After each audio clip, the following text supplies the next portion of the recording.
प्रतीक्षा, आजच्या या खास चर्चेत आपलं पुन्हा एकदा स्वागत आहे।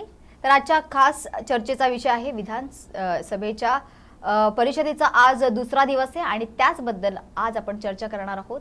पुन्हा एकदा आपल्या सोबत आजच्या या चर्चेला विश्लेषक म्हणून आपले न्यूज 24 मराठीचे चीफ एडिटर आपल्या सोबत आहे यश ठोंबरे। नमस्कार सर। सर, काय वाटतं आजचा दुसरा दिवस आहे अधिवेशनाचा, काय निष्पन्न होईल यातून किंवा काय नेमकं घडतंय सध्या? अधिवेशनाचा हा दुसराच दिवस आहे। कालचा दिवस जो आहे तो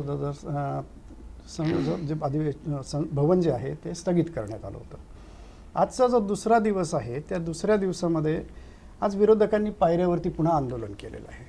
त्या आंदोलनामध्ये जे परिस्थिती आहे, दुधावरती आणि खतावरती GST लावली, दुधावर आणि खतावर जी GST लावलेली आहे त्या संदर्भामध्ये विरोधक नाराज झाले होते आणि विजय वडेट्टीवारांनी टीका केलेली आहे की खतावर आणि दुधावर सरकारने जी GST लावला आहे तो GST का लावला तुम्ही? कारण की खतं आणि दूध ही प्राथमिक म्हणून प्राथमिकता त्यांना दिली जाते प्रत्येक सरकारकडनं। यावेळेला असं काय झालं की तुम्ही दूध आणि खतावरती तुम्ही GST लावलाय, तो GST काढा। आता सगळ्यात महत्त्वाची बाब या अधिवेशनामध्ये महाराष्ट्राच्या अस्मितेची, म्हणजे महाराष्ट्र जो आहे तो उद्योग जगतात आणि प्रगतीच्या बाबतीत महाराष्ट्र हा मागे पडलाय।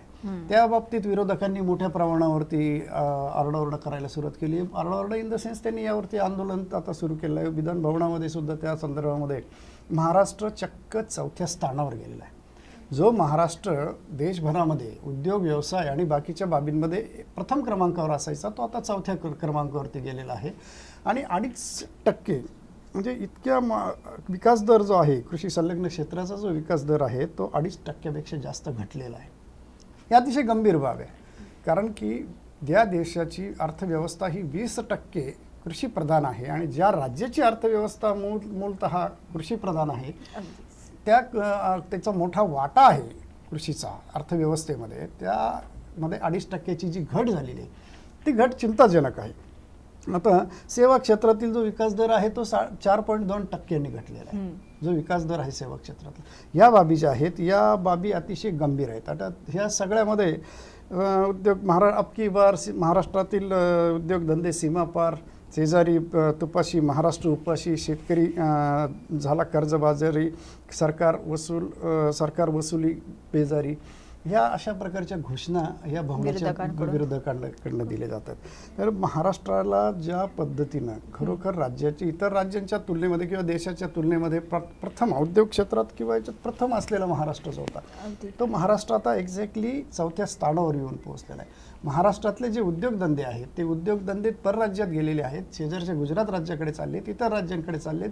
या बाबतीत काँग्रेसनं आणि त्याच्या जे अलायन्स पार्टी आहेत त्यांनी या मोठ्या प्रमाणावरती यावरती भाष्य केलेलं आहे, आंदोलन सुरू केले। आता हाऊसमध्ये काय होतंय की गुजरात महाराष्ट्राच्या पुढे गेला, ह्यामध्ये महाराष्ट्र सरकारचं अपयश जे आहे ते स्पष्ट या ठिकाणी दिसतंय असं विजय वडेट्टीवारांनी म्हटलंय। विजय वडेट्टीवारांनी जे म्हटलंय की हे महाराष्ट्राच्या रुलिंग सरकारचं जे सध्याचं सरकार आहे त्या सरकारचं फार मोठं अपयश आहे की महाराष्ट्र मागे चाललेला आहे।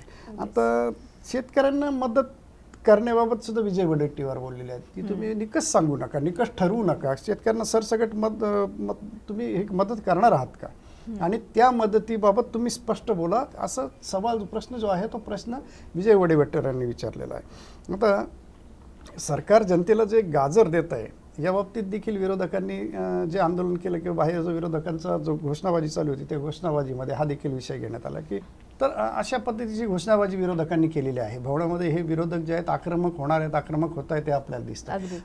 आपण परत एकदा भवनाच्या वरती येऊयात, विधान भवनामध्ये काय चालू आहे त्याच्यावरती येऊयात। एक छोटासा आपण ब्रेक घेऊया। नक्कीच एक छोटासा ब्रेक घेऊया, पुन्हा भेटूया या चर्चेसोबत।